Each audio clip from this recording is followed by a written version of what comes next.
sino-sino mga dating PBA stars ang tatakbo sa darating na 2025 midterm elections. Sa pagka-senador ay tatakbo muli itong si Manny Pacquiao.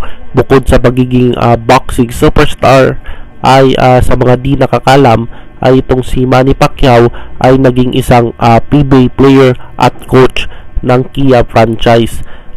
Ito na ngayon yung Terra Firma at babalik siya, tatakbo siya bilang senador sa ilalim ng alyansa ng Bagong Pilipinas. Si Pacquiao ay nag one term bilang senador mula noong 2016 hanggang 2022 at nais niyang subukang bumalik muli dyan sa Senado. Sunod naman sa pagka-kongresista ay itong dating PBA player at coach na si Franz Pumaren. Tatakbo siya dyan sa 3rd Congressional District ng Quezon City. At isa pa sa party list ay tatakbo itong si Captain Marvel Kenneth Duremdes at tatakbo siya bilang nominee ng MPBL party list. Hindi yung basketball guys, MPBL means Maharlika Pilipinas Bagong Lipunan. Grabe.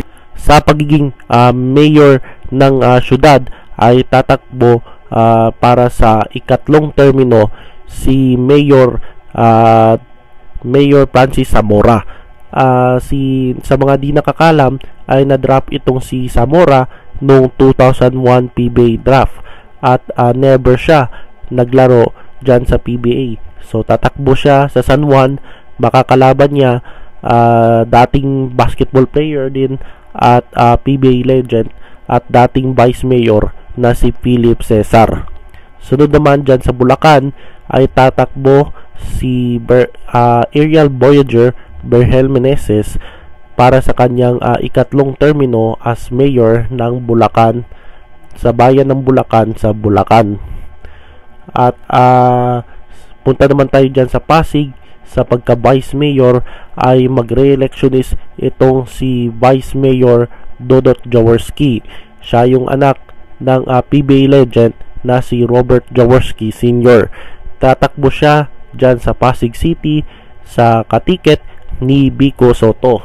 At yung isa pa sa Cebu City ay tatakbo bilang Vice Mayor si Councilor at ngayon ay acting Vice Mayor Dondon Hontiveros. So tatakbo siya dyan sa Cebu, si Cebuano Hotshot, katiket ni dismissed Mayor Michael Rama. At sa mga tatakbo bilang konsehal sa mga bayan at syudad ng bansa ay ang mga PBA players na sina sa San Juan ay meron silang tatlong dating PBA star na tatakbo dyan. Sa 1st District ay tatakbo bilang konsehal itong si James Yap at tatakbo na rin itong si Rainman Renren Ritualo para sa 1st District ng San Juan City. At sa 2nd District ng San Juan ay tatakbo itong si Don Aliado. Sa Urdaneta ay tatakbo itong si former 2-time PBA MVP Danny Ildefonso. Sa Manila 3rd District ay tatakbo si Mr. Excitement Paul Alvarez. So first time niyang tumakbo dyan sa Maynila. Tapos si Bonel Balingit sa Cebu City, ang Gentle Giant ng Cebu. Then si dating PBA player at ngayon ay coach ng LPU Pirates na si Gilbert Malabanan.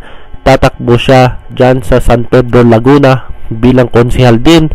At si Jeric Teng, anak ng dating PBA defensive star na si Alvin Teng, ay tatakbo dyan sa Gumaca, Quezon bilang municipal councilor.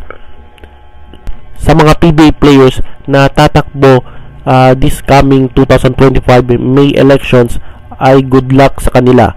At ang tanong ay iboboto nyo ba yung mga PBA players na tatakbo this coming elections? So paki-like yung aking video at don't forget to subscribe JLay Sports Basketball. Hanggang sa muli at kita-kits sa next video.